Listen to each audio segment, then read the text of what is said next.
Market कमिटीचं election होतं तेव्हा उपयोग केला, जेव्हा विधानसभेचं इलेक्शन होतं तेव्हा त्यांचा फायदा तिथं घेतला। अनेक व्हिडिओज आहेत, फोटोज आहेत, व्यासपीठ त्यांनी तिथं शेअर केलेलं सुद्धा आपण सगळेजण तिथं बघू शकतो। आणि मग अधिवेशनामध्ये राम शिंदे सर जे सभापती आहेत त्यांचे व निलेश गायवळचे, संतोष बांगरचे अधिवेशनाच्या ठिकाणी फोटो आपण सर्वजण बघू शकतो। मग त्यांना तिथं कुणी बोलावलं, कुणी आणलं, असे सुद्धा प्रश्न निर्माण होतात। जेव्हा आमचा नितीन देशमुख नावाचा कार्यकर्ता अधिवेशनामध्ये येतो आणि त्याला तिथं सहजपणे सत्ताधारी आमदारांच्या गुंड कार्यकर्त्यांनी तिथं मारलं, तेव्हा नितीन देशमुखवरच कारवाई होती आणि पण त्या सत्तेतल्या आमदारांच्या कार्यकर्त्यांवर कुठंच कारवाई होत नाही।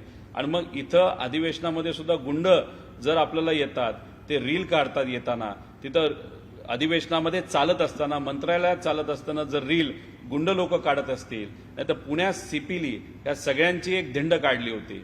तिथं दिंड काढत असताना त्या ठिकाणी येत असताना सुद्धा हे मोठे मोठे गुंड काळ्या गाड्यांची रील काढतात, म्हणजे लोकांना कुठेतरी दाखवून देतात की हे तुमचं सरकार नाही, सामान्य लोकांचं सरकार नाही, पण आमच्यासारख्या मोठ्या गुंडांचं सरकार आहे